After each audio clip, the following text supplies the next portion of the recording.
মেঘের মাঝে চলে এলাম আজ আটলান্টিক মহাসাগর দেখা করার জন্য। দেখছেন আর হয়তো মুন্ডার মধ্যে কীভাবে ভাব নিতেছে, আর রবিউল দেখছেন কীভাবে মোবাইলে দিয়ে ভিডিও করতেছে, আর কিন্তু খুব ভয় লাগতেছে। তো এই তো যাতে গেছি আজ যাবার আশা করি অন্য এক জায়গায়। তো পুরো ভিডিও আমরা ধৈর্য সহকারে দেখুন কই যেতেছি আজ এই ভিডিওতে থাকছে। তো এখন আবার চলে এসেছি লাকসাম জংশন লেক পারে। আমি এনার আগে বড় ভাইদের সাথে দেখা হয়ে গেল। আমরা দেখছেন মেহেদির লগা দেখা হয়ে গেল, দেখছেন মেহেদির হাসিটা কি সুন্দর লাগতেছে। মাগো আর কিন্তু খুব ভয় লাগতেছে, কত না যদি ট্রেন চলে যায়, বুক কাঁপতেছে কিন্তু। আগে মেহেদি খুব ভালো একটি ইসলামী সঙ্গীতে গাইবেন, আপনাদের সহকারে শুনুন।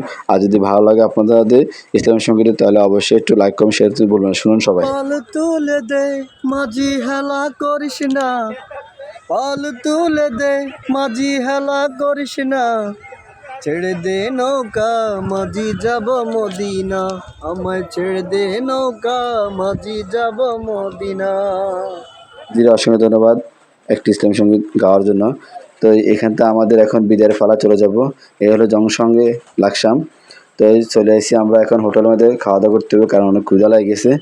আর বাইরে যে হোটেলে আইসি রে ভাই, মানে একদম খাওয়া দাওয়ার মান এত বাস একটা খাওয়া দাওয়া হোটেলের মাঝে, বুঝলেন, ম্যাগনা হোটেলের রেস্টুরেন্ট। তো আমরা হোটেলে খাওয়া দাওয়া শেষ, এখন আবার চলে যেতেছি আমরা বাড়ি চলে যেতে হবে, কারণ সারাদিন কিন্তু শুধু ম্যাগ আর ম্যাগ, বুঝলেন। দেখছেন এত হুন্ডাটা কেনে ব্যাট ব্যাট করে চালাইতেছে, এটার মানে একটু ডর ভয় নাই, বুঝলেন।